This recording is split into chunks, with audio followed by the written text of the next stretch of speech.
بیٹا چپ ہو جاؤ، کبھی جانے والے بھی ہمارے آنسوؤں کو دیکھ کے واپس آتے ہیں۔ میں اپنے ماموں کے کندھے سے لگ کے روئے جا رہی تھی۔ میری والدہ کے انتقال کو 3 سال گزر گئے تھے اور آج میرے والد بھی دنیا سے کوچ کر گئے۔ ایسے وقت میں بس ماموں ہی تھے اور میری ممانی جو مجھ سے بہت محبت کرتی تھی۔ ماموں وقتی طور پہ میرے گھر کو تالا لگا کے مجھے اپنے ساتھ لاہور لے آئے تھے۔ سامنے بینش کو دیکھ کے میں اس کے ساتھ لپٹ کے رونے لگی۔ وہ میری ہی عمر کی تھی، میری ماموں ذات تھی، وہ بھی رونے لگی۔ تبھی زین میرے پاس آ گیا۔ کیا ہو گیا تمہیں؟ بہادر بنو نتاشا، اس نے میرا ہاتھ پکڑ کے دبایا کیونکہ میں بینش کے ساتھ لگی سسکیوں سے رو رہی تھی۔ پھر بینش کو کہنے لگا بجائے اسے تسلی دینے کے تم بھی اس کے ساتھ رونا شروع ہو گئی ہو، عجیب احمق لڑکی ہو۔ میری ممانی نے آگے بڑھ کے مجھے اپنے ساتھ لگایا۔ بس بھی کر دو بیٹا، کتنا روگی، اپنی آنکھیں دیکھو رو رو کے سوج گئی ہیں۔ میرا گھر ٹوٹ گیا ممانی، امی ابو دونوں چلے گئے۔ ہاں تو بیٹا ہم لوگ تو ہیں نا، ہم گھر ہیں، ہم بھی تمہارے اپنے ہیں۔ ماموں نے بھی مجھے اپنے ساتھ لگایا۔ آنکھیں تو ان کی بھی متورم تھیں، روئے تو وہ بھی تھے لیکن میرے سامنے نہیں۔ میں بینش کے کمرے میں ہی اپنا سامان لے گئی۔ اس نے اپنی آدھی الماری میرے لیے خالی کر دی۔ تم اپنے کپڑے یہیں رکھ لو اور دیکھو پریشان ہونے کی ضرورت نہیں ہے، ہم سب تمہارے اپنے ہیں۔ میرے والد جانے سے پہلے میرا رشتہ میرے اسی ماموں کے بڑے بیٹے حذیفہ سے طے کر چکے تھے۔ میری اس کے ساتھ منگنی ہو چکی تھی، شادی حذیفہ کے پاکستان واپس آنے پہ ہونی تھی، لیکن اسے تو اتنی چھٹی بھی نہیں ملی کہ وہ میرے والد کی تدفین پہ ہی شامل ہو جاتا۔ اس نے فون کر کے بہت افسوس کیا تھا، مجھے بھی تسلیاں دے رہا تھا کہ تم پریشان نہ ہونا، ہم سب تمہارے اپنے ہیں۔ میں نے بہت کوشش کی کہ مجھے چھٹی مل جائے لیکن ایک دن کی بھی چھٹی دینے کو تیار نہیں ہے۔ چھٹی سے تو انہوں نے جواب دے دیا ہے۔ میں تو رو رو کے خود بے حال تھی لیکن بہرحال میں مینج کر رہی تھی۔ ہمارا ساتھ بہت دوستانہ تھا اور ابھی سے نہیں شروع سے تھا۔ میں ویسے بھی زیادہ تر ننیال میں دل لگتا تھا، ویسے تو میرا ددیال بھی لاہور میں ہی تھا، لیکن چچا بس گھڑی 2 گھڑی چچی کے ساتھ ملنے آئے۔ پھر مجھ سے کہنے لگے کہ اب یہ نہ ہو کہ تم ماموں کے قریب بیٹھی رہو، یہ سب مناسب نہیں ہوتا۔ جب تک تمہاری شادی حذیفہ سے نہیں ہو جاتی کچھ دن یہاں رہ کے ہمارے گھر آ جانا۔ لیکن چچی کے ماتھے کے بل کچھ اور ہی کہہ رہے تھے۔ میں نے کہا تھا جی چچا میں آ جاؤں گی۔ ویسے بھی چچی سیدھے منہ بات کم ہی کرتی تھی، اور پھر ماموں ممانی نے بھی سختی سے منع کر دیا کہ کوئی ضرورت نہیں ہے کہیں جانے کی، حذیفہ کون سا یہاں ہے، جب وہ آئے گا تو دیکھا جائے گا۔ میرا BA کمپلیٹ ہو چکا تھا، میں سوچ رہی تھی کہ یونیورسٹی میں داخلہ لے لوں۔ یوں تو بینش کا BA بھی کمپلیٹ ہو گیا تھا لیکن اس کا آگے پڑھنے کا کوئی ارادہ نہیں تھا۔ جب میں نے ماموں سے بات کی تو کہنے لگے ہاں بیٹا ایسے کرو زین کے ساتھ چلی جاؤ، اس کا بھی آخری سال چل رہا ہے، اچھا ہے کہ وہ ساتھ ہوگا تو تمہیں پریشانی نہیں ہوگی۔ میں زین کے ساتھ ہی یونیورسٹی چلی گئی۔ پورا راستہ وہ مجھ سے باتیں کرتا رہا، میرا ایڈمیشن اسی نے کروایا تھا، ہر لمحہ وہ میرے ساتھ تھا۔ یہاں تک کہ اگلے روز میرا ایڈمیشن تھا تو وہ مجھے چھوڑ کے آیا اور ساتھ ساتھ بتاتا رہا کہ یہاں اسٹوڈنٹس بہت زیادہ تنگ کرتے ہیں، الٹے سیدھے ڈپارٹمنٹ بتا دیتے ہیں، غلط جگہ بھیج دیتے ہیں، اور تم ٹھہری کراچی سے آنے والی بھولی بھالی سی لڑکی، تمہیں یہاں کا نہیں پتہ، اس لیے کوئی بھی مسئلہ ہو بلا جھجک میرے ڈپارٹمنٹ میں آ جانا، مجھے بتا دینا، اور ویسے بھی جب میں سب کو یہ بتاؤں گا کہ تم میری کزن ہو تو پھر کسی میں اتنی ہمت نہیں ہوگی کہ کوئی تمہیں پریشان کرے۔ میں نے کہا کیوں، تم کیا یہاں پہ کوئی بدماش لگے ہوئے ہو؟ تو ہنسنے لگا، تمہیں ابھی پتہ ہی نہیں ہے میرا کہ میں کیا ہوں اور کیا نہیں۔ ہاں تمہیں کوئی آنچ نہیں آئے گی، بے فکر رہو۔ میں نے کہا بے شک میں کراچی سے آئی ہوں لیکن مجھے سروائیو کرنا آتا ہے، امی کے بعد بہت کچھ سیکھ لیا تھا، یہاں تک کہ اکیلے رہنا، ڈرنا بھی چھوڑ دیا ہے میں نے۔ جب ماں کی آغوش نہیں ہوتی نا تو خود بخود انسان کا ڈر ختم ہو جاتا ہے، اور اب تو باپ کا سایہ بھی نہیں رہا، اب سب کچھ ہی سیکھ جاؤں گی۔ میری بات سن کے کہنے لگا تمہیں میرے ماں باپ نظر نہیں آتے؟ یہاں تم میرے ماں باپ کو اپنا ماں باپ نہیں سمجھ سکتی؟ ارے بھائی اب تو تمہارے پاس اس گھر کی بہو بننے کا سرٹیفکیٹ بھی ہے۔ پھر میرا ہاتھ پکڑ کے حذیفہ کی پہنائی ہوئی انگوٹھی مجھے دکھانے لگا، یہ دیکھو۔ میں نے کہا تم سب لوگ بہت اچھے ہو، تم لوگ نہ ہوتے تو شاید میں ٹوٹ گئی ہوتی۔ کہنے لگا ہم لوگ اس لیے ہیں تاکہ تمہیں ٹوٹ کے بکھرنے نہ دیں، سمجھ رہی ہو نا تم؟ میرا ہاتھ اپنے دونوں ہاتھوں میں لے کے ذرا سا دبا کے بولا تھا۔ اسی کے ساتھ میں گھر واپس آئی، چبڑ چبڑ بولے جا رہا تھا، کبھی کوئی بات، کبھی کوئی بات، کبھی کوئی غصہ، کبھی کوئی قصہ، یا شاید جان بوجھ کے اتنا بول رہا تھا تاکہ میں سوچنے سے گریز کروں، میں پریشان نہ ہوں۔ میں گھر گئی تو بینش نے میری پسند کا پلاؤ بنایا ہوا تھا۔ کہنے لگی یہ چیک کرو کیسا ہے۔ میں نے کہا تمہیں کیا ضرورت پڑی تھی اتنی گرمی میں کچن میں جانے کی؟ اس لیے کہ تم کھاؤ اور ایسا پکاؤ، سمجھی نا؟ نند بن کے دکھاؤں گی میں تمہیں۔ ساتھ ساتھ میں مسکرا رہی تھی۔ میری ممانی نے اس کے سر پہ ایک چپت لگائی، خبردار جو میری بیٹی کو نند بن کے دکھایا، یہ سمجھ لو کہ میں تمہاری نہیں نتاشا کی ماں ہوں، میری اصل بیٹی یہی ہے، ساری زندگی میں نے اس کے ساتھ رہنا ہے۔ ہاں بھائی، لوگوں کی اہمیت ہی بہت ہے، بینش نے جان بوجھ کے کہا۔ پھر میری پلیٹ میں چاول نکالنے لگی، پھر خود ہی سے بتانے لگی، میں نے سوچا ہے کہ جب آگے پڑھنا ہی نہیں ہے تو پھر بندہ کھانا بنانا سیکھ لے۔ ٹھیک سوچا ہے نا میں نے؟ اسی وقت زین میرے برابر والی کرسی پہ آ کے بیٹھ گیا۔ کہنے لگا ہاں بالکل ٹھیک سوچا ہے تم نے، معدے ہمارے خراب کرو سارے تجربوں کے لیے، ہم جو ملے ہیں تمہیں۔ بینش نے اسے غصے سے دیکھا۔ زین کے بچے یہیں پہ چھوڑ دو پلیٹ اور دفع ہو جاؤ یہاں سے۔ ارے ایسے کیسے دفع ہو جاؤں؟ بھوک بھی کوئی چیز ہوتی ہے، ورنہ تمہارے کھانوں سے تو میں پناہ مانگتا ہوں۔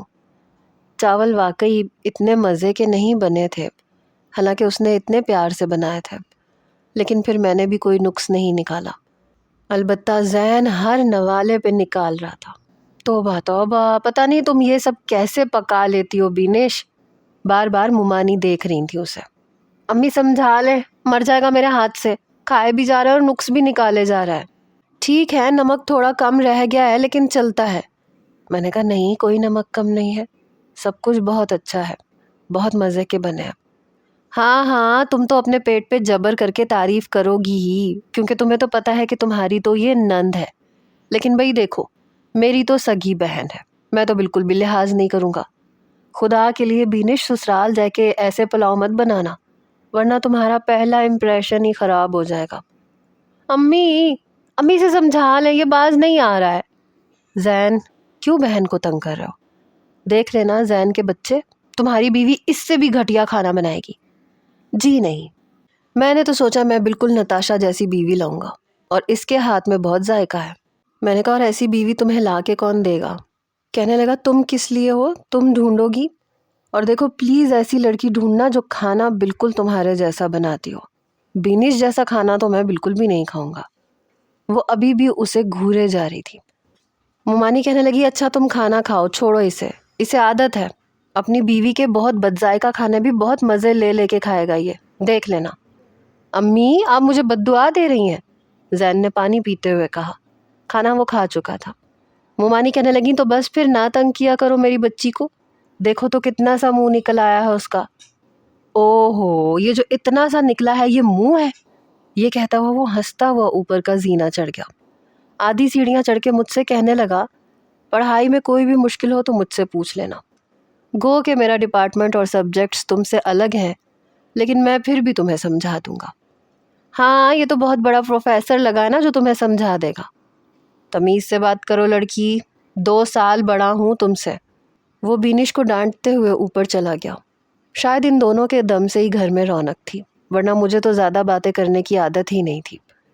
چند دن کے بعد حذیفہ کی کال آئی۔ ہم لوگ اس وقت لاؤنج میں بیٹھے کوئی ڈرامہ دیکھ رہے تھے۔ میرے برابر میں ہی زین بیٹھا تھا اور دوسری طرف بینش تھی۔ بینش کا پورا دھیان ڈرامے کی طرف تھا۔ جیسے ہی حذیفہ کا نمبر میرے موبائل پہ جگمگایا، میں وہاں سے اٹھ کے باہر لان میں آ گئی، وہاں آ کے بیٹھ گئی۔ اس سے پہلے کہ میں حذیفہ کی کال اٹینڈ کرتی، میرے برابر میں ہی کرسی رکھ کے زین بیٹھ گیا۔ میں نے کہا تم یہاں کیا کر رہے ہو؟ ارے میں سننا چاہتا ہوں منگیتر آپس میں کیا باتیں کرتے ہیں۔ زین اٹھ کے جاؤ یہاں سے، میں نے ابھی تک حذیفہ کا فون اٹینڈ نہیں کیا تھا۔ ارے بھائی کیوں میرے بھائی کو انتظار کروا رہی ہو؟ کر لو بات، میں بس چپ چاپ سنوں گا۔ تو تمہیں شرم نہیں آئے گی؟ میری بات سن کے اس نے آنکھیں پھیلائیں، مجھے دیکھ کے کہنے لگا تو کیا تم دونوں ایسی باتیں کرتے ہو جسے سننے میں مجھے شرم آئے گی؟ میں نہیں مانتا کہ تم ایسی لڑکی ہو سکتی ہو۔ حالانکہ ہماری بھی ایسی کوئی بات نہیں ہوتی تھی، لیکن پھر بھی میں حذیفہ سے زین کے سامنے بات نہیں کر سکتی تھی۔ زین تم جا رہے ہو یا میں مومانی کو بلاؤں؟ اچھا بھائی جا رہا ہوں، میرا سلام کہہ دینا۔ اب تمہیں ہی فون کرتا ہے، بس تمہیں ہی کرتا ہے۔ میں نے کہا جاؤ یہاں سے۔ تب وہ اٹھ گیا۔ میں نے فون اٹھایا، اتنی دیر لگ گئی فون اٹھانے میں۔ حذیفہ نے پہلا شکوہ کیا۔ ہاں وہ زین میرے پاس بیٹھا ہوا تھا۔ میں وضاحت کرنے لگی۔ اچھا تب بھی فون اٹھا لیتی۔ میں نے کہا آپ کیسے ہیں؟ میں نے موضوع کو بدلا۔ ہاں میں ٹھیک ہوں، تم نے یونیورسٹی میں داخلہ لے لیا؟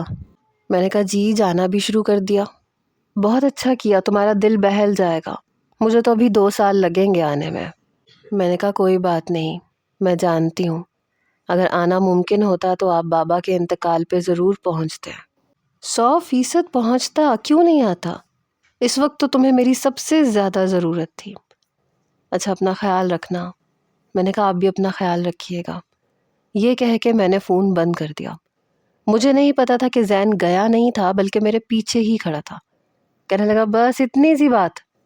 اپنے عقب سے اس کی آواز سن کے میں نے فوراً پلٹ کے دیکھا۔ تم یہاں کھڑے تھے؟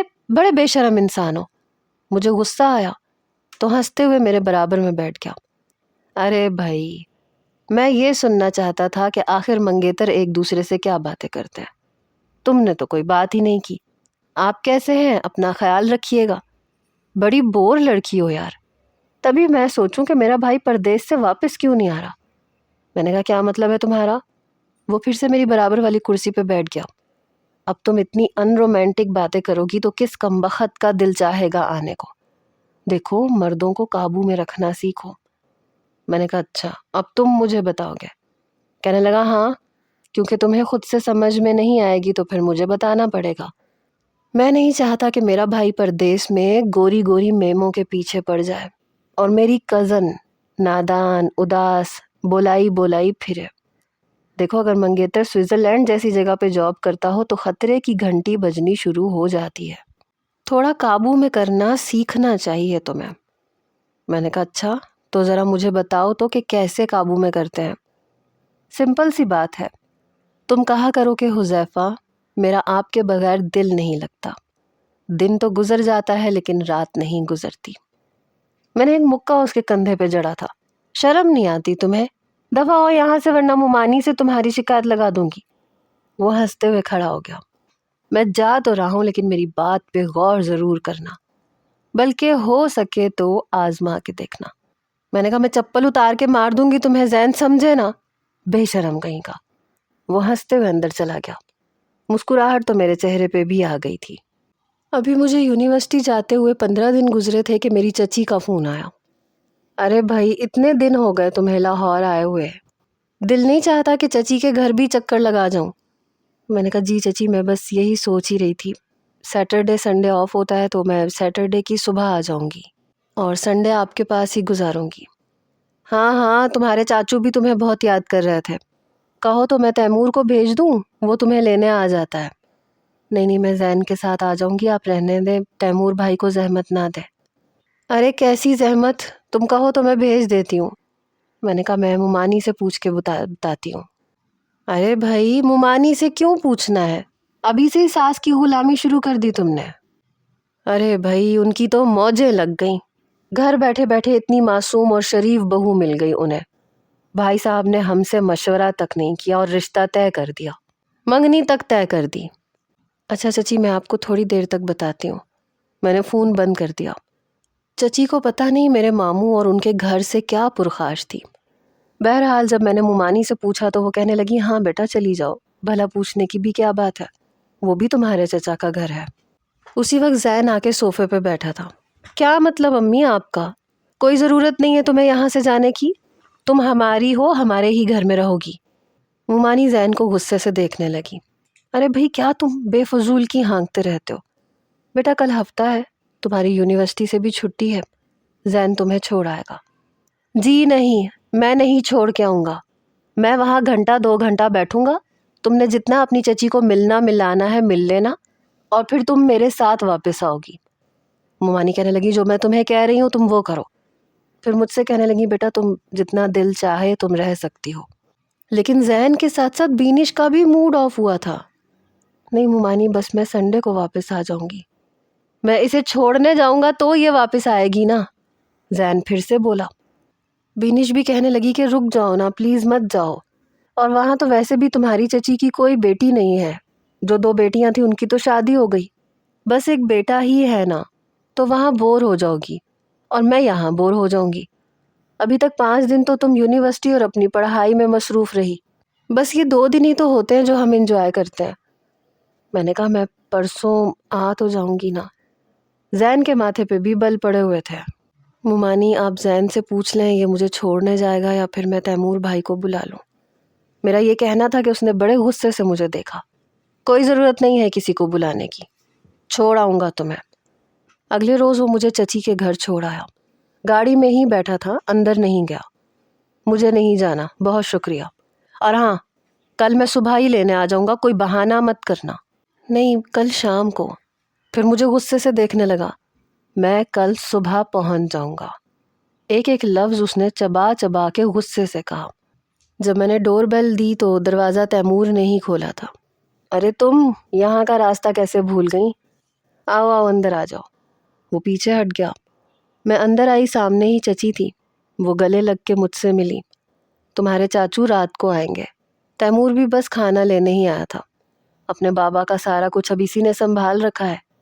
پتہ نہیں چچی میرے سامنے تیمور کی تعریف کیوں کر رہی تھی، حالانکہ یہ ٹائم کھانے کا تو نہیں تھا، ناشتہ کر کے میں وہاں سے آئی تھی اور ابھی تو وہ کھانا بنا رہی تھی۔ امی جب تک آپ کھانا بنا رہی ہیں میں اپنے کمرے میں ہوں۔ ہاں ہاں ٹھیک ہے۔ پھر مجھے لاؤنج میں بٹھا دیا اور پنکھا چلا دیا۔ بیٹا اب تمہاری مومانی کی طرح ہمارا کوئی بنگلہ تو ہے نہیں، ہم تو ویسے بھی اتنے امیر ہوتے تو بھائی صاحب تمہارا رشتہ غیروں میں تھوڑی دے دیتے۔ میں نے کہا چچی آپ کیسی باتیں کر رہی ہیں، میری منگنی ہو چکی ہے، بات ختم ہو چکی ہے، آپ بتائیں کچھ بنانا ہے تو میں بنا لیتی ہوں۔ ارے نہیں بھائی، گھڑی 2 گھڑی کی مہمان ہو، تم سے تھوڑی پکواؤں گی، بریانی بنا رہی تھی تمہارے لیے۔ میں نے کہا نہیں آپ کو اتنا اہتمام کرنے کی ضرورت نہیں ہے، آپ کچھ بھی سادہ سا بنا لیں میں کھا لوں گی۔ ارے نہیں بھائی ایسے کیسے، ٹھیک ہے ہم تمہارے ماموں کی طرح لینڈ لارڈ نہیں ہے، لیکن اب ایسا بھی کچھ نہیں ہے کہ ڈھنگ کا کچھ کھانا بھی نہ دے سکیں۔ ان کے ہر انداز میں طنز ڈوبا ہوا تھا۔ مجھے تو لگا تھا کہ تم یہاں لاہور میں ہمارے پاس آؤ گی، لیکن تمہارے ارادے بھانپ کے میں نے ہی تمہارے چچا کو منع کر دیا کہ مجھے نہیں لگتا کہ نتاشا ہمارے گھر میں رہ سکے گی۔ حالانکہ دیکھا جائے تو تمہارے ماموں کے گھر پہ رشتہ طے ہے، تمہارا وہاں رہنا بنتا نہیں ہے، لوگ بھانت بھانت کی باتیں بنائیں گے، لیکن ہمیں کیا بھائی، تم جانو تمہارا کام جانے۔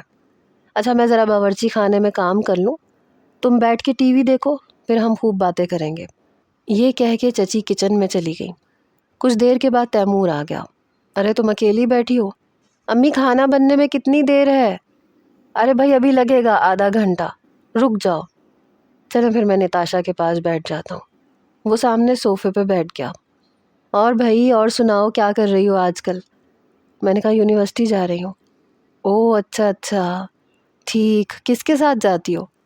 میں نے کہا زین کے ساتھ، اس کا آخری ایئر ہے اور میرا پہلا سال ہے۔ زین کا نام سن کے اس کے ماتھے پہ بل پڑے۔ ہاں مجھے بھی 1 سال ہو گیا یونیورسٹی چھوڑے ہوئے، بڑا ہی کوئی چھچھورا قسم کا لڑکا ہے یہ، اس سے ذرا دور رہا کرو۔ میں نے کہا کیا مطلب تیمور بھائی؟ ارے بھائی فارسی میں تھوڑی کہہ رہا ہوں، سیدھی سی بات کہہ رہا ہوں کہ اس لڑکے سے ذرا دور رہا کرو۔ بے شک تمہارا دیور ہے لیکن کریکٹر کا اچھا نہیں ہے۔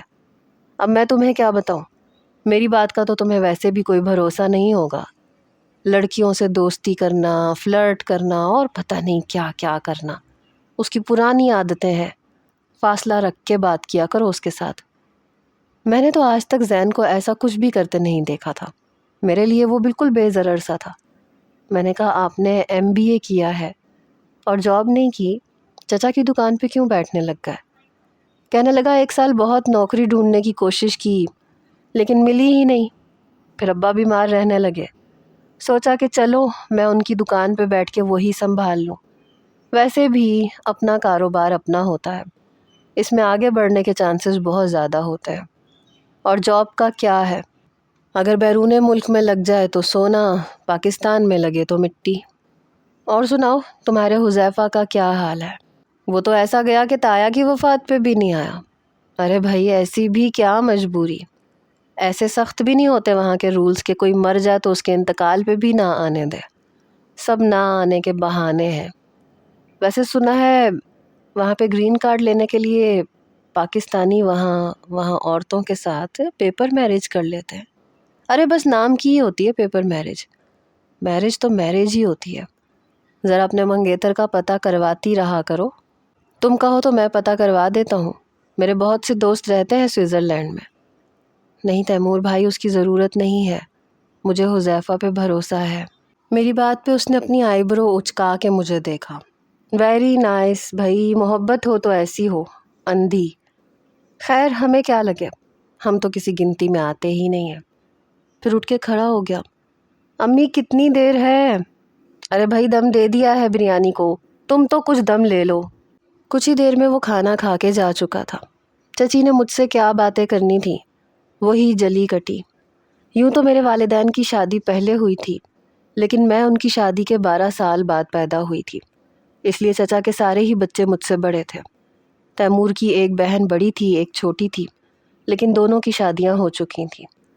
پتہ نہیں تیمور کی شادی کیوں نہیں ہو رہی تھی، حالانکہ وہ بھی حذیفہ سے بس 1 سال ہی چھوٹا تھا۔ رات کو مجھے چچی نے گیسٹ روم میں سونے کے لیے بھیج دیا، جہاں مجھے ٹھیک سے نیند نہیں آئی۔ 12 بجے کے وقت میرے موبائل پہ بیل بجنے لگی۔ میں نے دیکھا تو بینش کا نمبر تھا۔ میں نے فون اٹھایا۔ بہت بری ہو تم، میں تم سے بہت ناراض ہوں۔ میں نے کہا کیا ہو گیا؟ نیند نہیں آ رہی یار، کتنا سوچا تھا کہ باتیں کریں گے، اور تم ہو۔ پتہ ہے میں اور زین تمہیں صبح ہی لینے آ جائیں گے۔ پہلے ہم حلوہ پوری کا ناشتہ کریں گے اور پھر اس کے بعد گھر آئیں گے۔ ہم نے بہت کچھ پلان کر لیا ہوا ہے۔ پتہ ہے تمہیں، شام کو ہم کھانا بھی ہوٹل پہ کھائیں گے اور آئس کریم بھی کھائیں گے۔ وہ کل کا سارا پلان بتا رہی تھی۔ میں نے کہا تم اور زین میرے پیچھے سے بیٹھ کے پلان بنا رہے تھے؟ ہاں تو اور کیا، ورنہ اس گندے کے منہ کون لگے جب دیکھو میری برائیاں کرتا رہتا ہے۔ ان کی نوک جھونک سے میں بہت لطف اندوز ہوتی تھی۔ آدھا گھنٹہ وہ مجھ سے فون پہ بات کرتی رہی، پھر فون بند ہو گیا۔ میں سو چکی تھی، لیکن صبح 9 بجے گاڑی کا نان اسٹاپ ہارن بجنے لگا۔ چچی کہنے لگی ارے بھائی کس کو مصیبت آ گئی؟ میں نے کہا وہ زین اور بینش لینے آئے ہوں گے۔ میری چچی کہنے لگی ارے بھائی ابھی تمہیں آئے ہوئے 24 گھنٹے بھی نہیں ہوئے اور یہ لوگ تمہیں لینے بھی آ گئے، انہیں چین نہیں ہے کیا؟ بیل مسلسل بج رہی تھی۔ میں نے کہا چچی میں پھر کبھی آ جاؤں گی، اچھا خدا حافظ۔ چچا کو بھی میں نے خدا حافظ کہا۔ تیمور تو دیکھتا ہی رہ گیا۔ میں باہر آئی تو دونوں بیٹھے ہوئے تھے اور زین نے گاڑی کے ہارن پہ ہاتھ رکھا ہوا تھا۔ مجھے دیکھ کے ہاتھ ہٹایا۔ میں نے کہا کیا کرتے ہو تم، پورے محلے کو جگاؤ گے کیا؟ میں پچھلی نشست پہ بیٹھ گئی۔ سب سے پہلے ہم نے حلوہ پوری کا ناشتہ کیا، پھر گھر آئے، کیرم کھیلتے رہے۔ 2 بار زین ہم دونوں سے ہار چکا تھا۔ چلو شاباش، جیب ہلکی کرو۔ کیا مطلب؟ جی بھر کے کرو، رات کو ڈنر کروا رہا ہوں نا، اور وہ بھی صرف نتاشا کی وجہ سے۔ تم تو بس مفت میں جا رہی ہو میرے ساتھ، وہ تو تم نے کروانا ہی تھا، پرومس کیا تھا تم نے، سمجھے نا؟ شرافت سے پیزا کھلاؤ، دوپہر کو میں کچھ بھی نہیں بنا رہی۔ اس سے اچھی بات اور کیا ہوگی کہ تم کچھ نہیں بنا رہی۔ نتاشا یار تم کچھ اچھا سا بنا کے کھلاؤ، جب سے تم آئی ہو تم نے کچھ بھی نہیں بنایا۔ میں نے کہا ہاں تو میں بنا دیتی ہوں، بلکہ میں پیزا بنا دیتی ہوں۔ ارے واہ، تمہیں پیزا بنانا آتا ہے؟ واہ، حذیفہ بھائی کی تو موجیں لگنے والی ہیں۔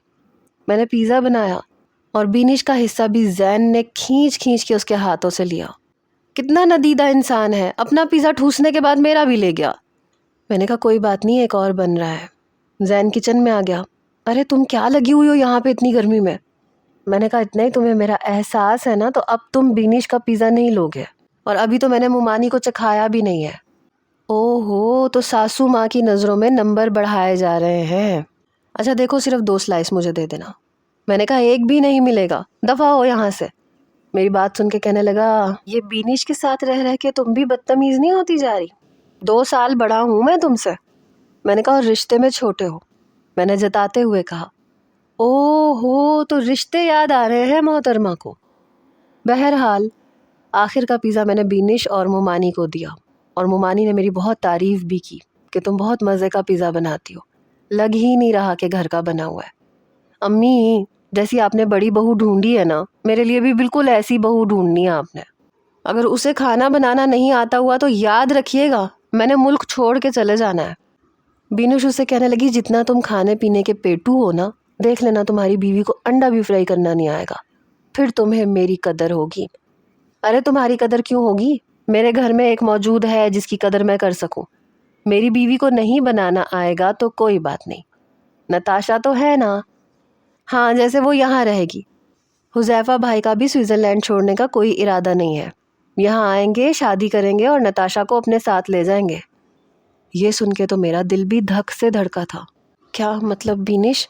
میں بھی کچھ گھبرائی۔